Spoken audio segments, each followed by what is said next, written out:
Hello, I'm Crickets, and welcome back to Bob's Story. In yesterday's video, I had talked about how when I was kidnapped, tortured, and beaten, that there was another victim that brings me more concern than what happened to me. Because what happened to me wasn't bad enough, right? Well, let's rewind a little bit. There was a 3-year-old little boy involved in this whole situation, and his name's Riley. And when I had first met his mom and him, he was a very, very troubled kid. This kid would not talk, would not talk. All he did was scream and yell and throw temper tantrums and throw fits. And nobody could get a pacifier out of that kid's mouth.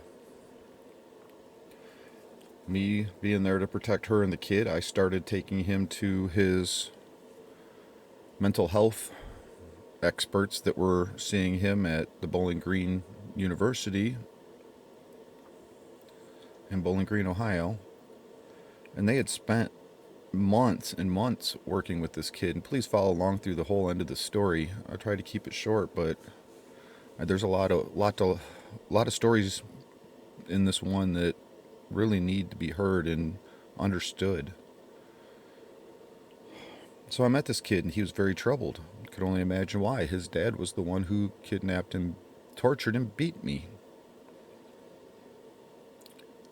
But when I first started interacting with this kid and then taking him to his mental health sessions, which I've got to say, I made a video, I don't think it ever got aired, and it was in my computer when my house burnt down, about anger management, the movie, and how we actually, that's really what psychology should be for people who are in severe need. Does anybody out there realize that spending less than an hour a week with a severe patient who has severe problems, an hour a week isn't going to help? Especially, well, follow along in the story. You don't get to see what actually goes on at home. You just get to hear the stories that get brought to your office, which oftentimes aren't the truth and don't speak all of what is going on, because people really, in the end, only want to protect themselves. Here's another story that proves it. Unbelievable. So after I had taken him to many sessions with his counseling, and I watched what they did, and I'm just blown away. I mean, they just sat there and played with him for 45 minutes. And they didn't do anything, could not touch this kid. So at the one visit, I said, "Do you guys mind if I take over?" They looked at me like, "What do you mean you take over?" And I talked to him about this. "You guys aren't making any progress. This kid's not..." And at this time, I still didn't even know everything that was going on at the house where he was at.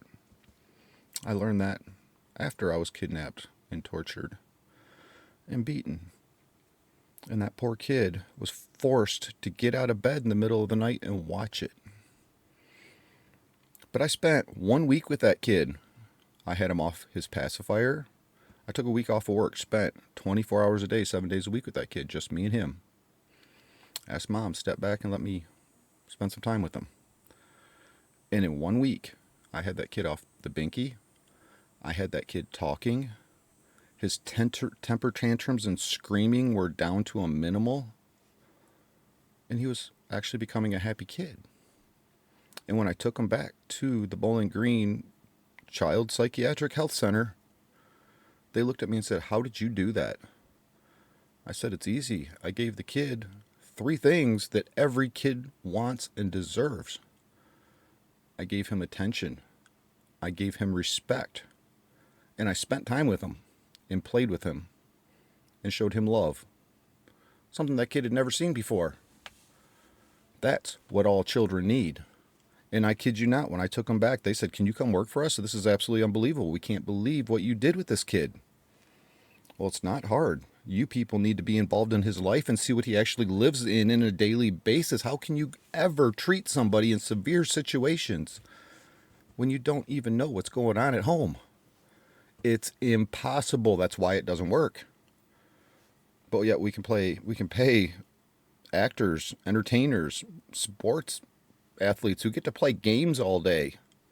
We can spend our money there, but not in the systems that actually truly help. Ones that would actually make a difference in our lives instead of creating more division, more confusion, more delusion, and separation of finances. You give your money to billionaires and you're broke, that's on the people. Grow up and be adults. I know the world sucks and we're all trying to find a way out, but we got to face it. Reality's still there. Don't matter. You get inside of a virtual reality machine, you still got to come out of it sometime, and the world is still going to be out there. How about we start changing the world instead of playing all these delusional games? So I spent a week with that kid and brought him back. And they said, "Oh my God, I can't believe this. What you did with this kid is remarkable." And then his dad, the very following week, he didn't break into my house, which is what the report says. He was let into the house, part of why I went back and found out what really happened in the whole thing. And so did the district attorney. This is all backed, documented, and provable. But when I went back, that kid was closing back up again. He had several days of being abused in the whole situation before the police found him, the mother, and arrested the father. After I went back, even after all of that had just happened, I sat and watched mom and daughter, his mom and grandma, just push that kid away, leave us alone. They were so busy. This is unbelievable. I mean, it made me absolutely sick to my stomach. Like I could not look these people in the eye and talk to them no more. And I had to leave. That kid just wanted attention, and all they do is shove a pacifier right back in that kid's mouth and say, "Get away from me and leave me alone. We're too busy for you." And what was mom and daughter so busy doing? Again, this is part of where I have such a heartfelt heartbreak for the whole Indian community and people trying to become tribal so they can get benefits. And here, that's all the Indian community is about. They just want their benefits, free handouts, and they don't give a rat's diddly caboodle about being an Indian. All they want is freebies and handouts and people who marry in and try to get in from the outside who don't care about the Indian community, just want the benefits of it. And that's what her and her mom were doing, even though her dad, grandma's husband, is a retired military drill sergeant, full benefits, full pension, full retirement, and he had a business where he was making between $200,000 and $300,000 a year. But all mom and daughter cared about was trying to prove that they were an Indian through Ancestry.com, which is where I got a huge lesson on what it's doing to people and how this all works. They didn't want nothing to do with that kid. Leave us alone. We're too busy trying to prove we're Indian so we can get more money, more benefits, because hundreds of thousands of dollars a year is not enough. More money, more handouts is more important than a child. So what'd that kid do? He closed right back up, pacifier right back in his mouth. And I was told by grandma and daughter, leave him alone. Don't take the pacifier out of his mouth, because then we got to hear him talk. Don't spend time with him, because then he's going to expect us to do the same. And you wonder why your 3-year-old kid who just went through all of that experience is...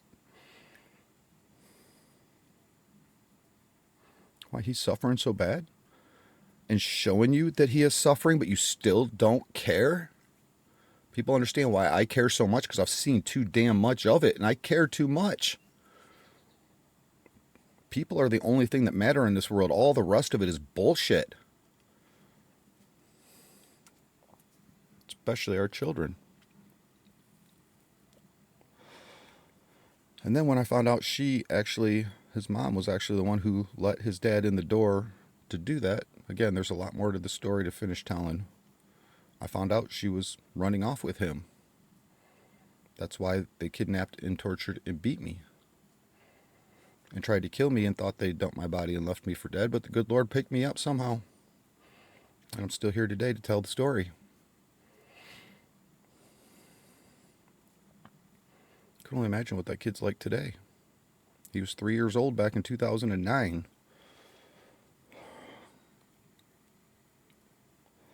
I can only imagine how much more abuse neglect that kid has suffered and what it all did to him. And for me to be the only person to know the truth, and now here to share it with you.